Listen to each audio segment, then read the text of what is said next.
Ladies and gentlemen, boys and girls, welcome to the Eternal Optimist podcast. I'm your host, Matt and Jon, and today we have a special treat in store. Our first guest episode is going to highlight a gentleman who has been instrumental in helping inspire me and helping to guide my professional life.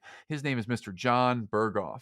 He's very well known in a number of different circles, including the Vector Cutco community, where he first started a career in sales back when he was a teenager, and he was one of the all-time leaders in Cutco cutlery, vector marketing, and sales, and is still to this day spoken of in the highest reverence in that circle.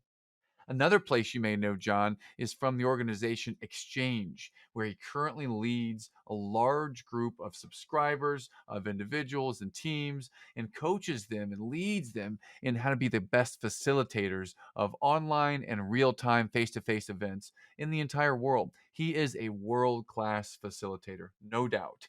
He's spoken in front of thousands of people live. He's done it over Zoom. He's done it in person.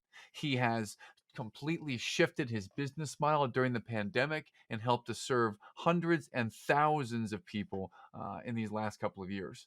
Jon is someone who is very humble. He may not say great things about himself. He doesn't need to. I'll do all of that for him because he's so amazing. He's going to share some stories today and spread some wisdom today that I'm sure you'll find interesting. There's one thing about Jon is that he has a tremendous sense of humor. We'll see if we can get him to tell a couple of jokes or just use some of that sly humor. He's so good on the fly. I'll try to challenge him with some questions he's not expecting and see how he responds. He's an amazing human being. I've learned from Jon and how he coaches his kids in sports. I've learned from him in facilitating events. I've been inspired from him to start this podcast. Jon is just such an amazing human being, and that's why he is going to be our first guest on the Eternal Optimist podcast. So get your popcorn ready, sit back, get ready to hear some from the world famous, world renowned Mr. Jon Berghoff. Enjoy.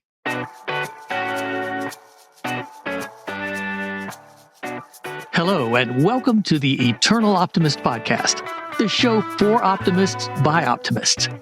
This is the show for people who see the good in the world and want to make a positive difference in the lives of their families and communities. Each week, you'll hear inspiring stories that will get you thinking bigger and playing more offense in life. With your host and high-performance coach, Matt and Jon.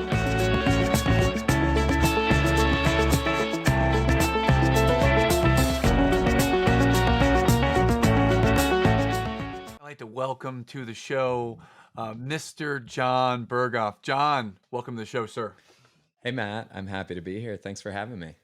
It is a sincere pleasure to finally get some time face-to-face and talk to you about a question that's been on my mind for so many years. And there's no pressure here, Jon. This will be the first episode of our podcast, so no pressure. I've been meaning to ask you, I saw a picture of you some time ago. I believe it may have been a birth of a child. It was some meaningful time in your life. You had a t-shirt, a blue t-shirt, white Dunder Mifflin letters on it. And I remember that picture because I have that same t-shirt and I wore it to the birth of my second child. And I'm wondering just a little bit about that picture that I saw with you in the t-shirt, and if there's any, like, The Office is an important show to you for some reason. Any comment there? That's funny. I had no idea you've seen that. Yeah, that was a photo of me holding my firstborn. I've got 3 kids. That was Ace.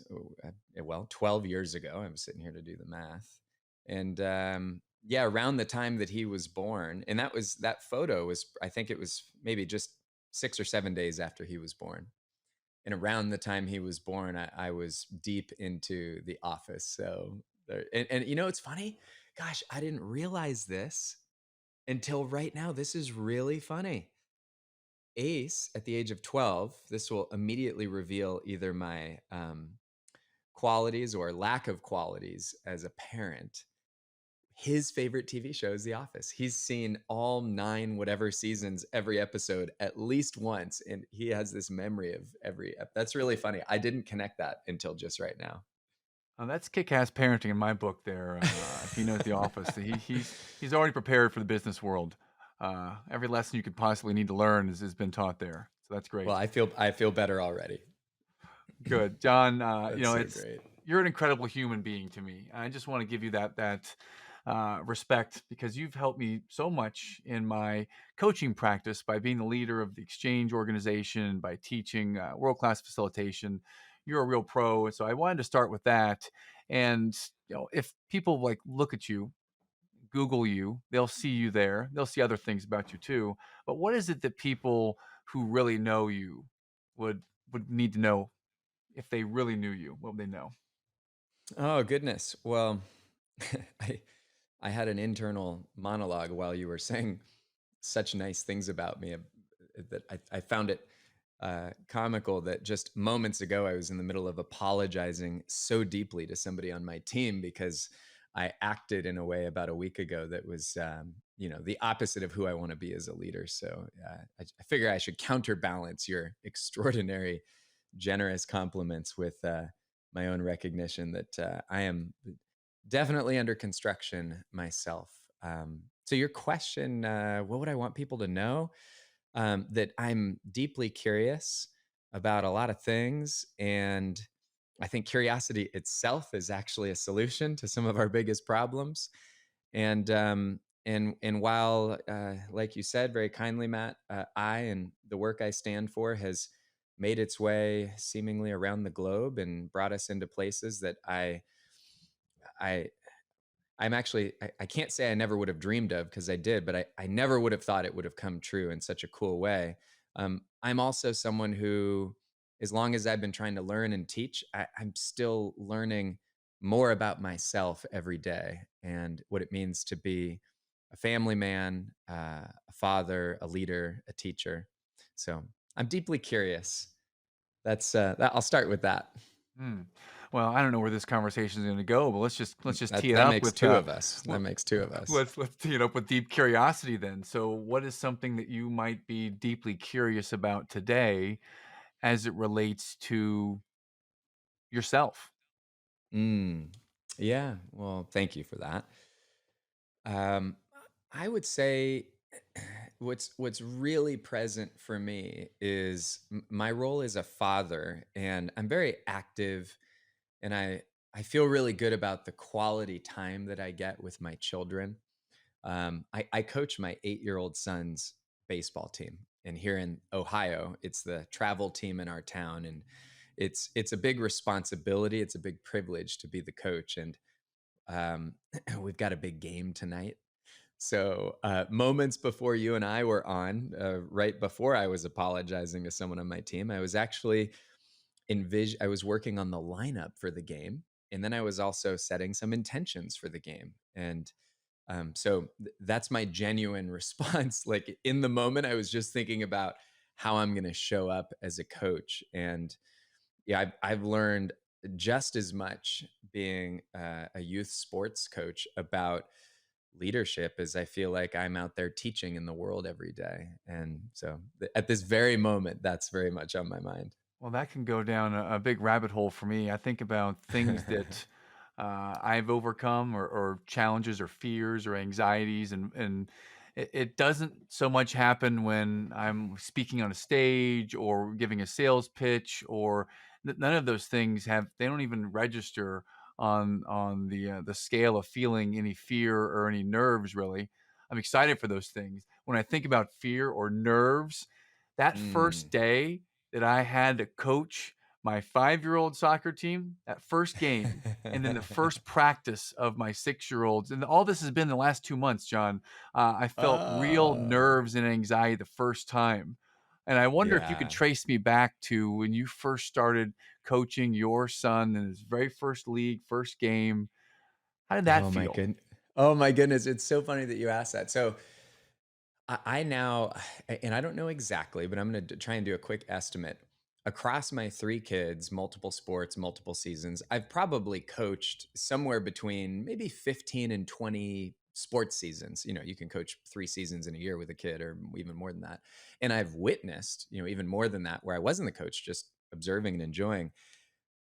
What's interesting is if I go back to my very first, it was first grade flag football.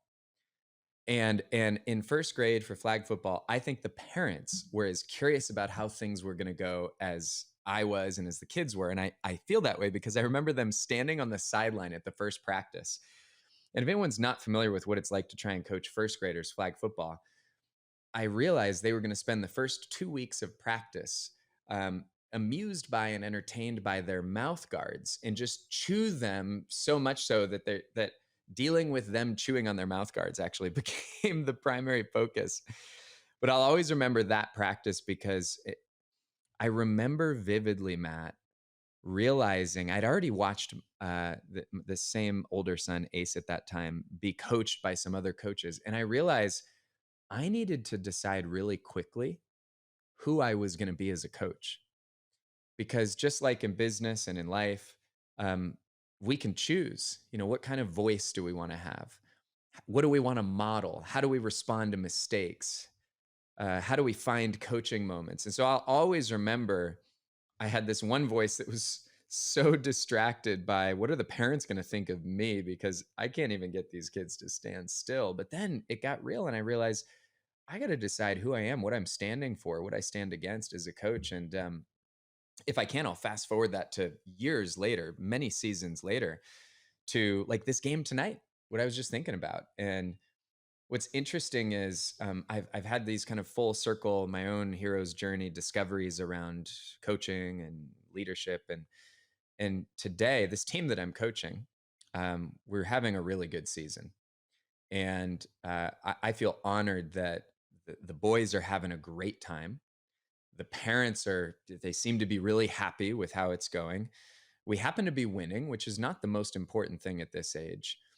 But one of the things I'm most proud of about what I've learned about coaching, Matt, is that at this tender age of 8, where these boys are finding a competitive spirit, but they're still also 8, I'm realizing that the thing that matters most is who I'm being and how that affects the nervous system of these boys during the games.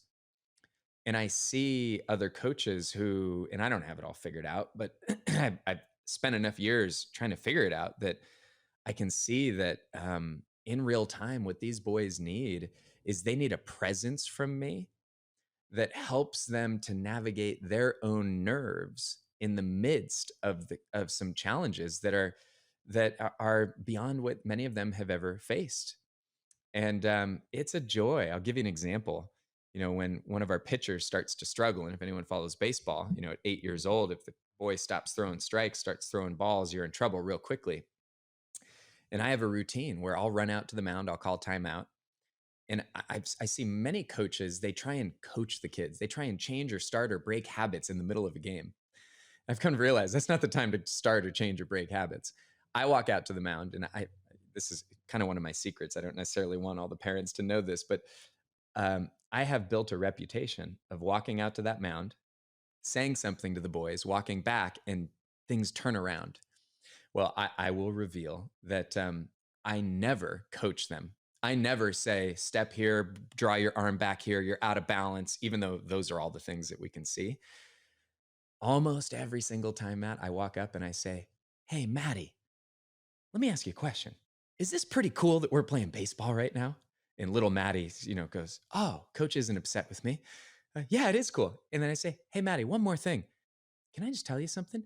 You look like a baseball player right now. Do you feel like one? You do? All right, have some fun, buddy. Let's get this going. And I run back, and like 90% of the time, they start throwing strikes. Wow, And nuggets of and wisdom. That's yeah, and amazing. what I've learned is in these moments of stress, and this is true at 8, I think it's true for me at 40.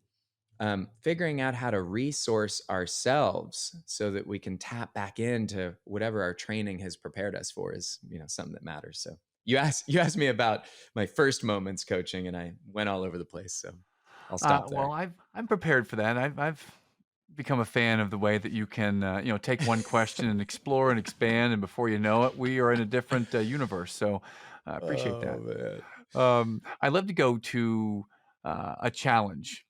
Yeah. With whatever challenge you're willing to share, John, some challenge in your upbringing, and that upbringing can be from childhood until right now, as we're all still just big kids growing up.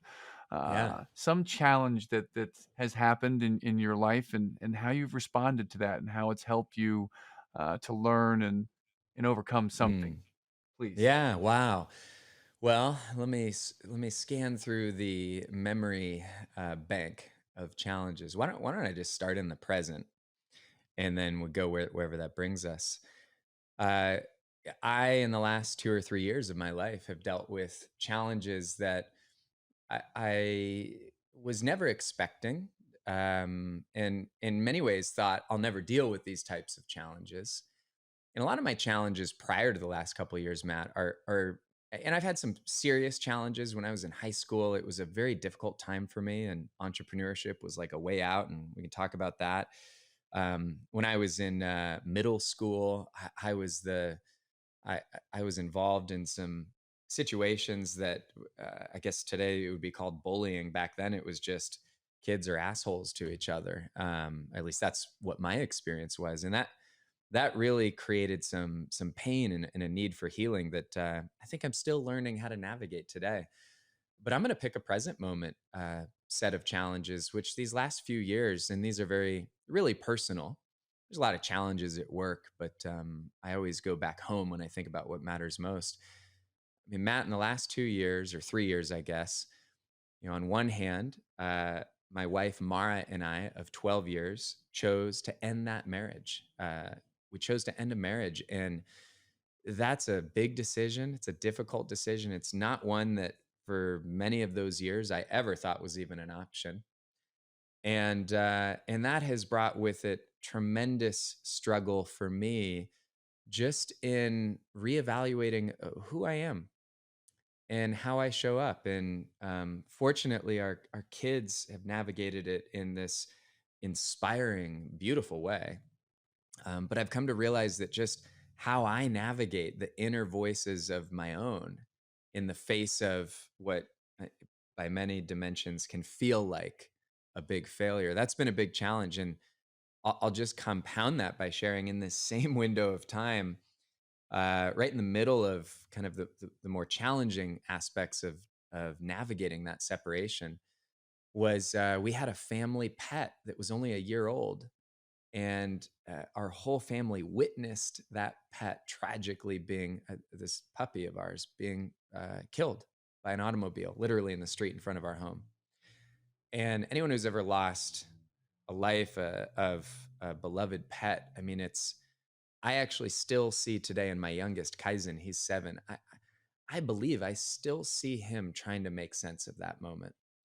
And I was just on the phone with my dad this morning.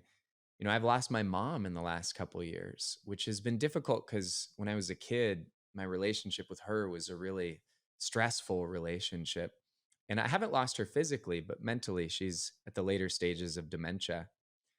And to go from her diagnosis to, 3 or 4 days ago on Mother's Day, FaceTiming with her and her looking at the screen and me not being able to see outwardly that she can see who I am, but who I am, like who is this man on the other side of the screen? But I did feel there was a moment where I felt I saw something in her eyes that she could still recognize who I was. But that those are three different examples where I feel like something in my life has literally died in the last number of years, and that's brought a whole lifetime, a universe of learning just in a concentrated moment. So we'll start with that. I can't remember the original question, but that's very present for me.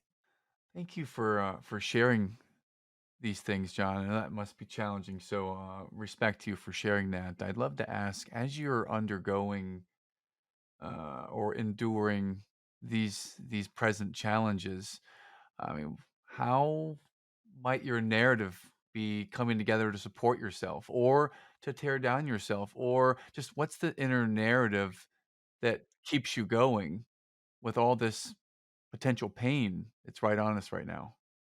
Yeah, well, I deeply honor your choice of question here about inner narrative, because I think that is the answer to, for me, the biggest question is, what matters most right now. And part of it is recognizing that I have inside of my own mind my own story about my life, my past, my present, maybe where the future is going. And being able to strengthen the capacity in my mind, and I would say in my heart, to catch myself when I'm unconscious of that inner dialogue has been such an important part of my journey to build the capacities to be able to go from kind of asleep, in those moments where I might not even realize that I'm having an inner conversation where I'm entirely viewing myself as a victim, and I don't even realize it, but I'm unconsciously asking some question or having a conversation in response to an unconscious question like why me, or how bad is this going to get, or how did I get myself into this? And to your point, realizing that I can't actually choose a different question there. I could flip that from why me to, well, how is this happening for me? And that's been a gift in all of this. It's probably been a through line for 20 plus years that I do believe personally that everything that happens in my life is a part of what I think of as my own evolutionary purpose. I believe in some mysterious spirit. I would never claim I can fully explain it all, and some might hear me say that and have a faith perspective, um, or reframing of what I just said. Some might call it the way the world works, the universe, the cosmos. Call it what we want. I do believe that in some way everything is happening for me. There's some divine guidance, and even just that simple reminder can help me, at least in the toughest moments, get to neutral. For me, Matt, a big learning has been remembering how powerful neutral can be, especially if I get stuck in a really low point and dwelling in despair. So those are some of the things that have come, from these challenges for me. You mentioned how is this happening for me? And that's a far leap from the victim mentality of how is this happening to me? Why is this happening to me? It sounds like your emotional intelligence at some point through the experience, and many of us can probably relate to the experience of bullying, back in middle school or high school.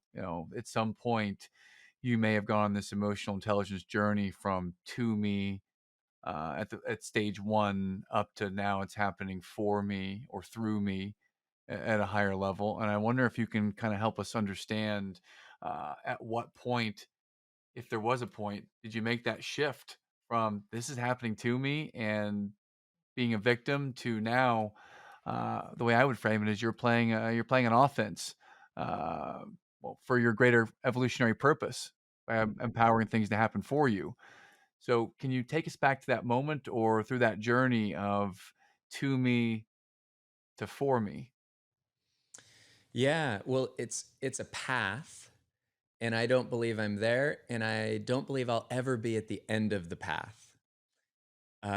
So I'll take your question and say it's not, there's not some destination. I don't think for me at least, there's not a box that I have figured out how to check where I now have flipped that switch. I think every single day I still have a balance between these two competing voices. If we're to simplify it into two, I don't know if some of us listening might realize there's more than two. Um, but I think what it is it's a willingness to have the courage and the presence and the discipline to pause and to listen to which voices are controlling us and try and shift the mixture, at least, to how do I find a little bit more space and create more moments where it's a little more empowering. And it's not easy, because there's times, Matt, where there's one part of me that says, I stand for taking responsibility for my life, and I do. Right? We have a saying on our team at XChange that's if I'm not the problem, there is no solution. Right? And that's a confronting, like, sharp poke, isn't it? Right? I could see you react to that. Like, if I'm not the problem, there's no solution. So on one hand, that's both empowering, but it's also yeah, awakening, right? And one of the things I've learned through just effort and teachers and mentors is helping me to realize that I can both choose to look in the mirror and take ownership, and I need to simultaneously have compassion, not just for other people, but for myself. Because it can be really easy to let that responsibility convert into self judgment, self criticism. And that's when responsibility goes from healthy to toxic, where it goes from reasonable to disempowering, disabling. So I think part of the journey that I'm on today, this is no arrival that I see. Hopefully, I can improve a little bit every day. Is how can I both take ownership and strengthen that place in my heart? You know, I talked about all these losses, Matt.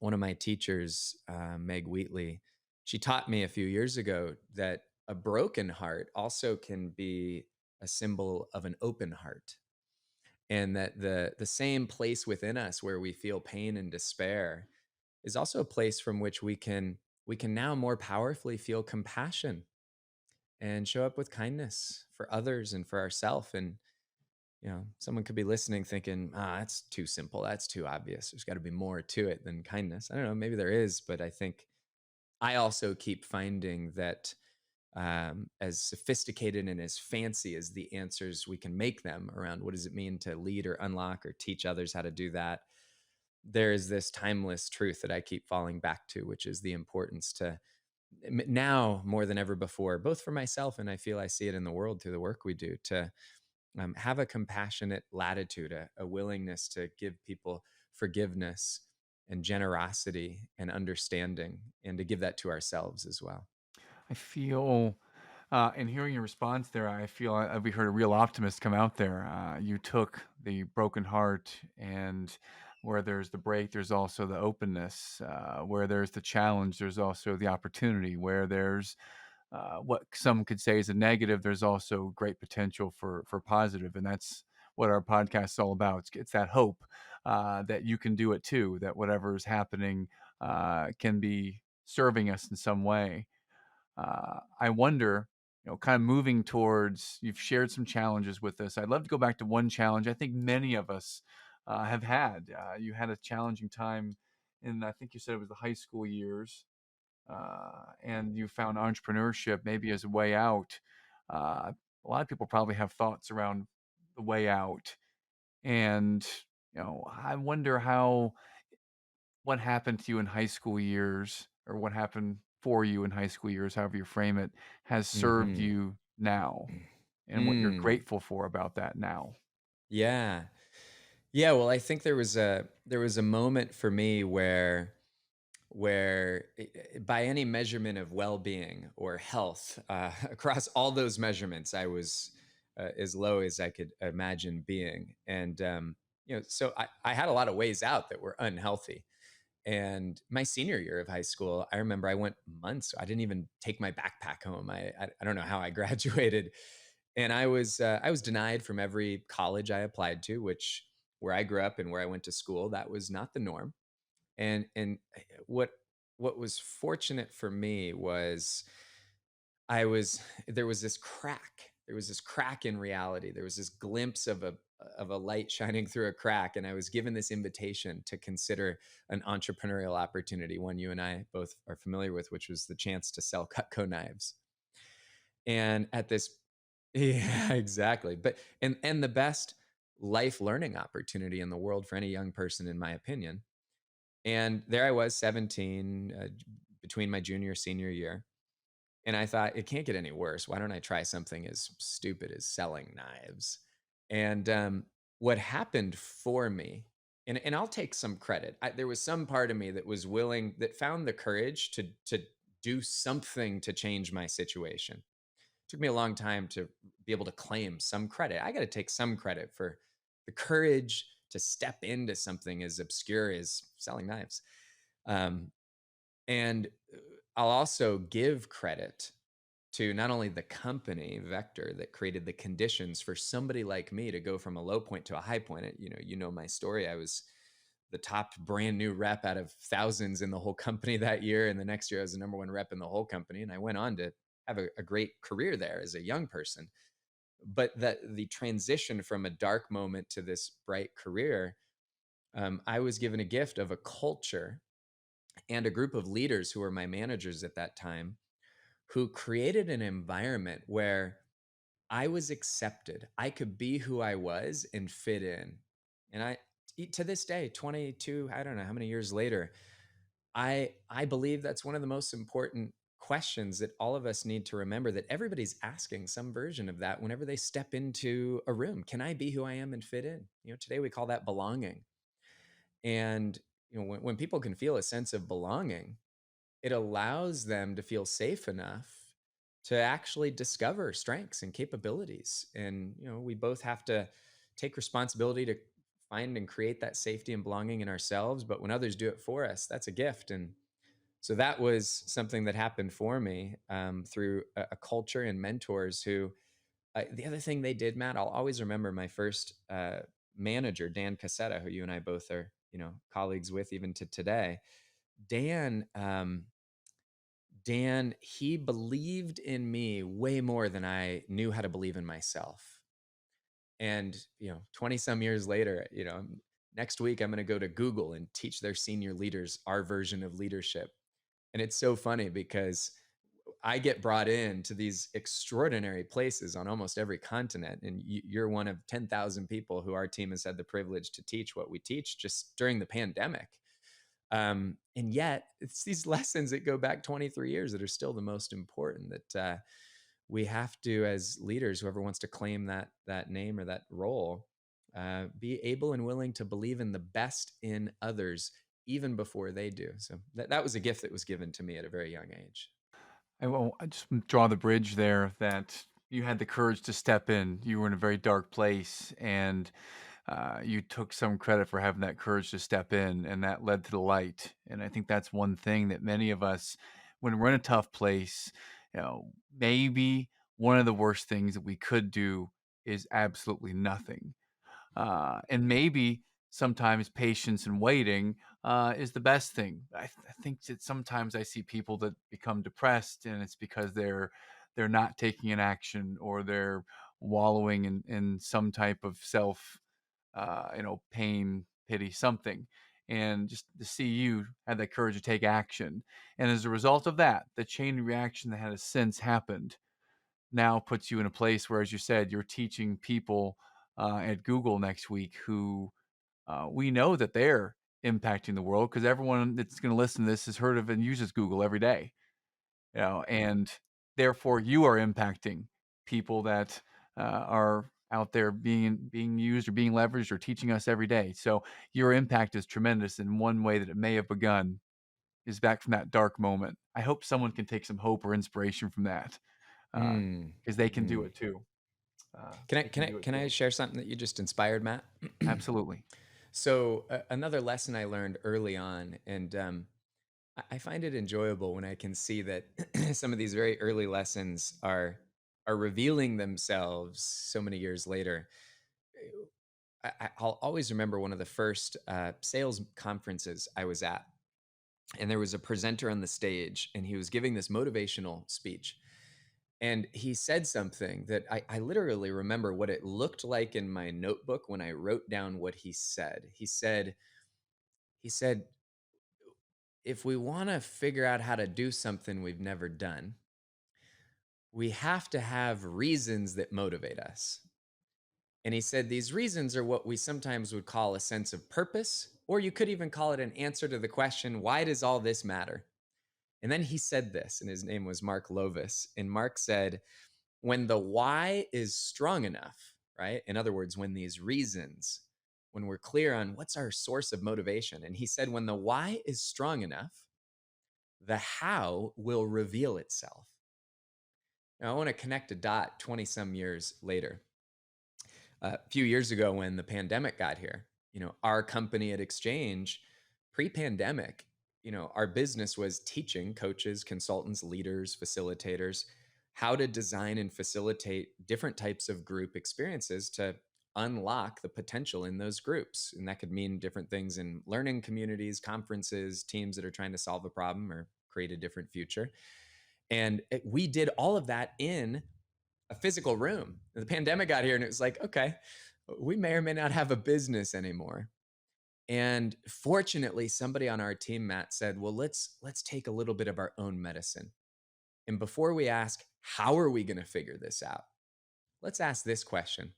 Why does the world need us to figure it out? And as a team, we huddled on Zoom, and we all looked at each other, and we shared stories of the past, of an impact that our work had made, and stories of the future that we were imagining, that if we follow through, if we find a way, here's what that could mean. But it's all a connection to that original lesson, that we found a connection to a sense of purpose. 2 years later, our company has tripled in number of employees and number of customers and revenue and all these other things. But I don't know that we would have found a way if we didn't have that purpose. But by the way, I'll tell you an example of one of our close partners is an organization called Women Presidents Organization. And they found us at the beginning of the pandemic. I think they only found us because of the pandemic. They heard that we figured out really quickly how to teach teachers how to lead groups online. And so they asked us to facilitate some convenings with their what are called their chapter chairs. They had about 100 chapter chairs that led all of their chapters into, these are all groups of women CEOs and presidents from all around the world. And I will tell you that they came to us and they said, Jon, kind of like you, we've been around for a long time. They had already been around for 20 years. They said, we've been hosting chapter gatherings for maybe decades. And they said, but essentially none of them have ever been done on Zoom. So just like us, I think they may have been wondering, are we going to survive? And Matt, I'll tell you, I brought together their chapter chairs. And before we trained them on anything, I gave them the same question. I said, I want all of you to think about, why does the world need you to figure this out?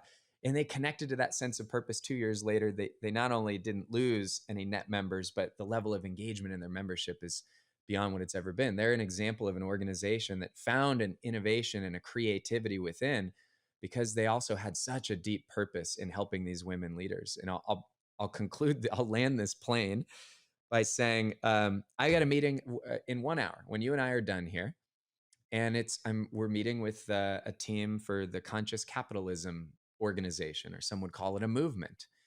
And it's a movement that's based on a premise, at least in my words, that business is a force for good in this world, and that business, there's a heroic opportunity for business to be a source of well-being and elevation of human strengths, and in service to what our planet and what people need the most.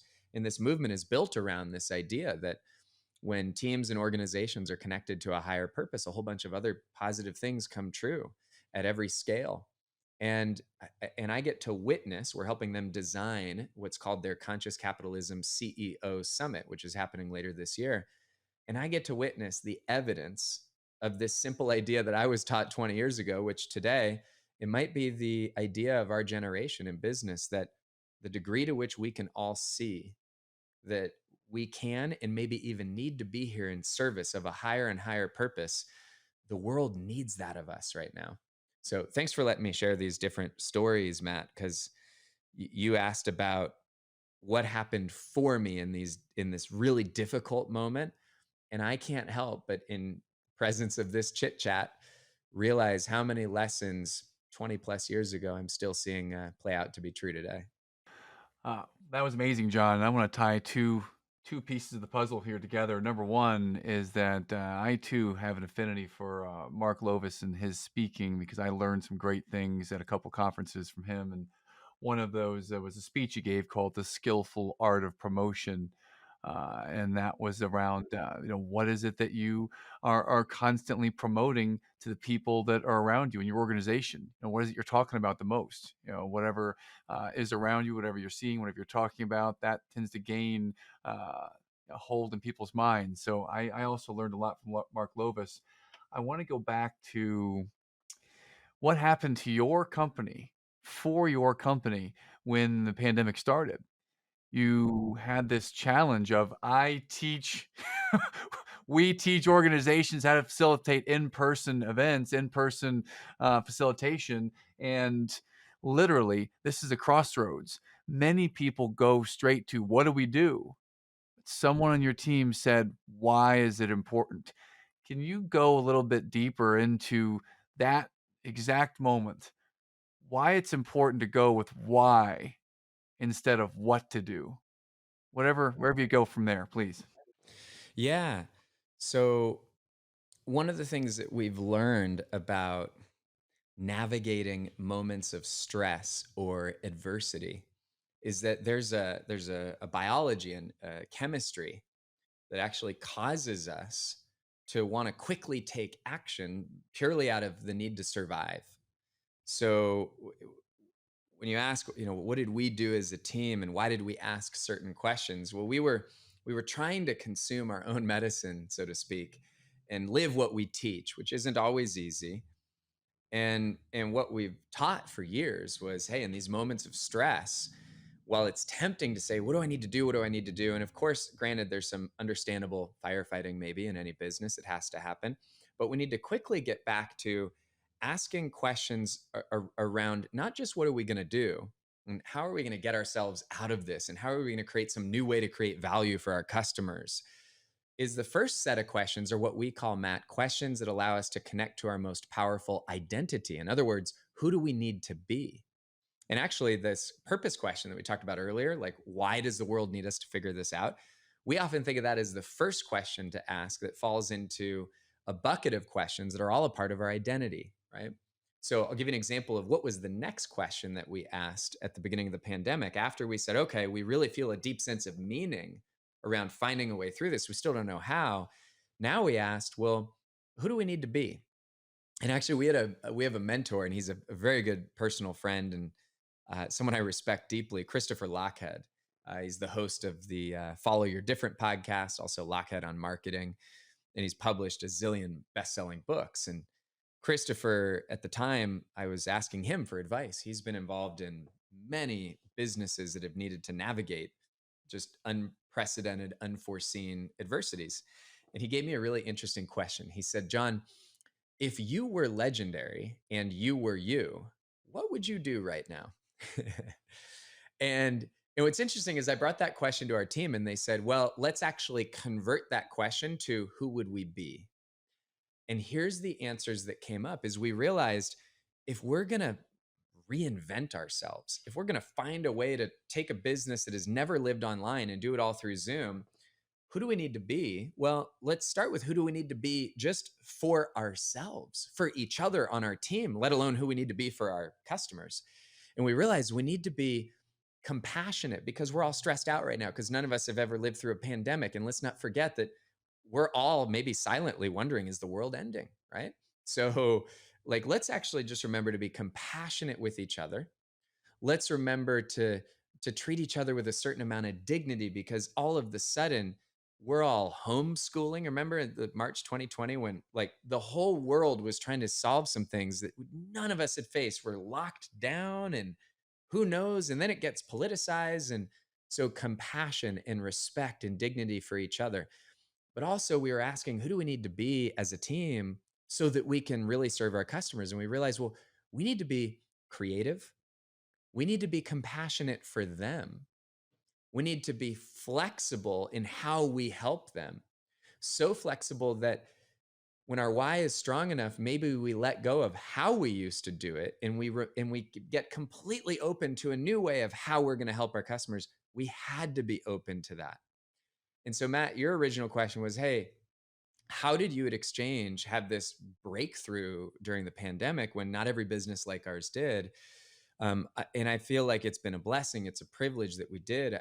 A lot of it is because we had already done a lot of work trying to figure out how does a group, a team, an organization, or a person navigate a challenge like they've never navigated. And these types of questions are really significant. And it led to us creating new ways of creating value and then realizing, wow, it even opens up new possibilities for how we market ourselves. And the 3 years prior to the pandemic, we had trained 200 or 250 professional leaders, coaches, consultants.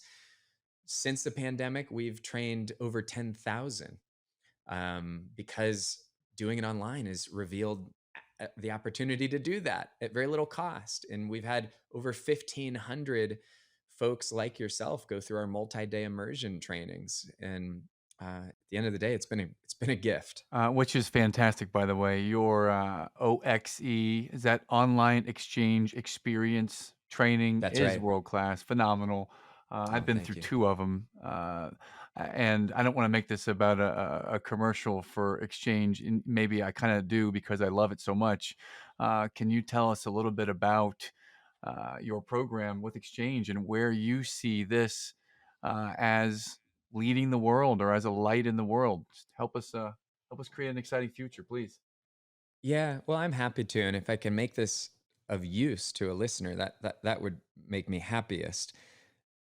I think one of the things that we felt before the pandemic here at Exchange, and this goes back to when I was an executive for the Vitamix Corporation.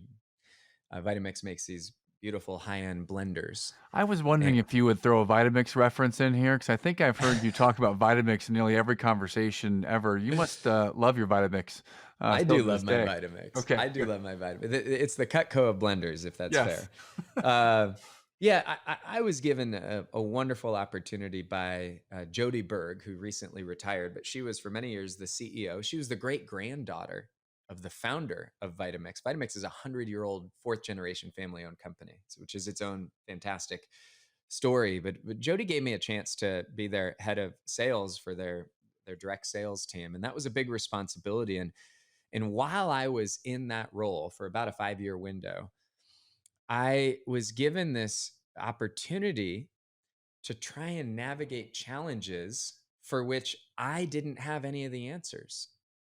And what happened during that time is I realized, and Jody encouraged me to lean in to this idea that leadership is not what everybody says, that leadership is not about knowing what to do, telling everybody else what to do, and controlling how people behave. And in some settings, and you could argue at a certain time in history, that's exactly what leading and managing is or was. But Jody was really a visionary in this way, and she said, John, consider that maybe leadership isn't about a few of us having the answers, but maybe it's about figuring out how do we design and facilitate conversations that unlock solutions and possibilities and heads and hearts and strengths from as many people as possible. And she introduced me to some different philosophies that we got to experiment with. And during that time, Matt, the team I was overseeing, we were fortunate. We grew from 175 to 600 people, and revenues grew from 40 to almost 200 million in that time frame. And then Jody, she kind of blessed me leaving the company because I said, Jody, I want to go see how to take what you gave me the gift to learn here and see if I can help others to bring this to as many companies as possible. And that's when Exchange was founded. And so our core business today is teaching coaches and consultants and leaders how to design and facilitate different types of group conversations, which always are preceded by the questions that we ask, so that people can learn faster, collaborate in healthier ways. We can create a spirit of community through these gatherings and also solve real serious, hard business challenges at the same time. And so you came through our flagship training that we do 4 times a year. And we love the work that we do mostly, Matt, because of who it attracts. You know, it brought you to us and you and I to get to know each other, and just the caliber of people we've gotten to meet by doing all this through Zoom has been wild. And I'm incredibly grateful for that. Thank you for breaking down a little bit about what you do and why it's important. And I'd love to look ahead in the future a little bit if we may and see. It's Sure. impossible to predict the future. Let's say that things go in a direction that might inspire you, John. Where might Exchange be going in the next 1, 2, 3 years? Mm. Well, that's a that's a question that I and our team enjoy pondering. And if there's one thing that the pandemic has taught us, it's not to hold on too tightly to whatever answers arrive, but Mm. to celebrate how many different possibilities could come true. I think at the center of what my highest hopes are for the future, um, it- whether or not exchange is even a part of the picture is almost not even in my psyche. My highest hope, Matt, is that there's a point in the future where anybody who leads, teaches, and convenes, who has the privilege to gather a group of people, and if you stop and think about what I just said, think about what percentage of the working world, especially in the Western world and knowledge based businesses, think about what percentage of time we spend in meetings of different sizes with small groups, medium sized groups. You think about the whole conference industry, how many of us invest time and resources into coming together in associations or learning communities or mastermind groups. You think about all the places where we're bringing together teams, learners who have either a shared identity, a shared interest. It's what feels to me like an almost infinite opportunity.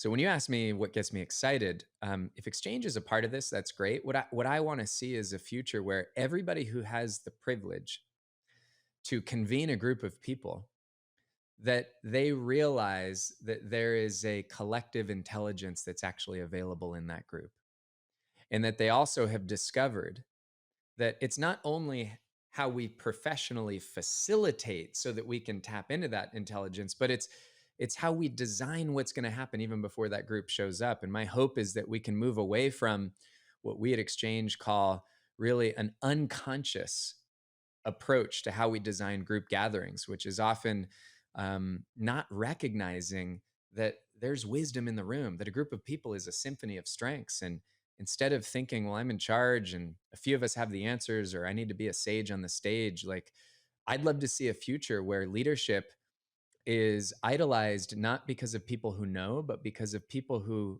ask questions, and they invite others into those conversations where we really revere and respect, instead of that sage on the stage, the guide on the side.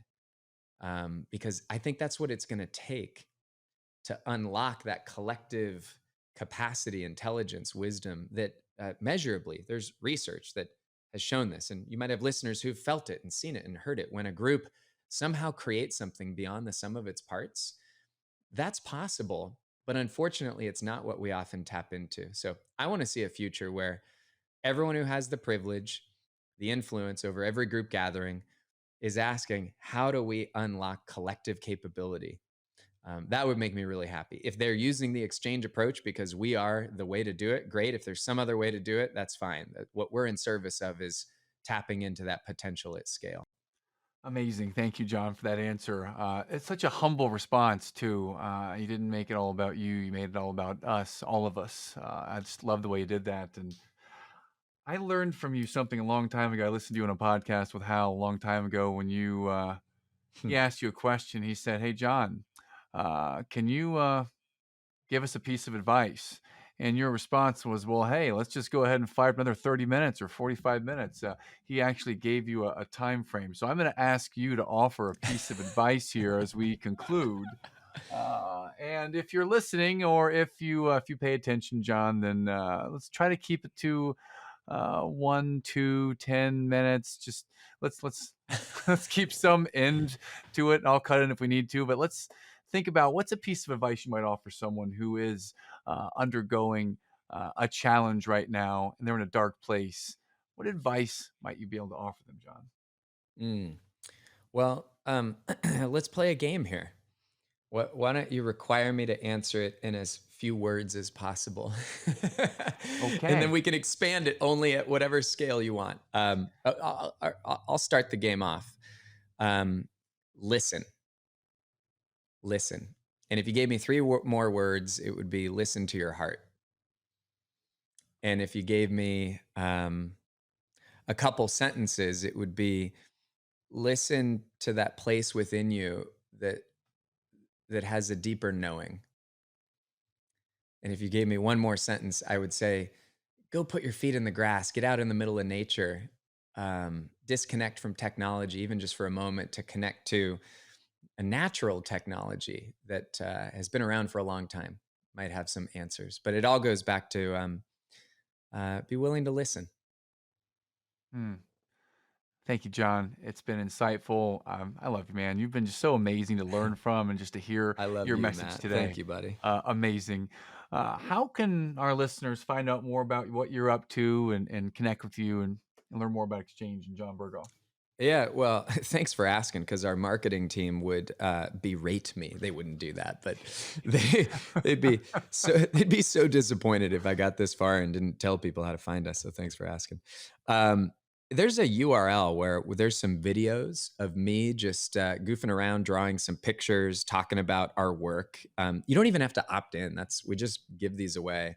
And the URL is XChange, the letter X, the word change, approach, xchangeapproach.com/unlock potential. And if anybody checks out that page, what should be there, things always change, but there should also be an opportunity if somebody wants to meet me live on a live Zoom workshop every once in a while, maybe every month or two. I host as a kind of a give back to the public, a free, no cost, experiential introduction to what we do. And I'd love if anyone's listening to this, they've listened this far. I guess you're my kind of people, and come to the workshop. Come to the next one we put on, and or you can always reach out to our team if you want to learn about our immersion trainings. But xchangeapproach.com/unlock potential. There's some videos you can watch, or you could sign up to come to one of our no cost live workshops that I host myself. So thanks, Matt. Fantastic. Thank you, Jon. It's been a pleasure and honor. Look forward to seeing you out there in the next exchange event. Thank you very much, sir.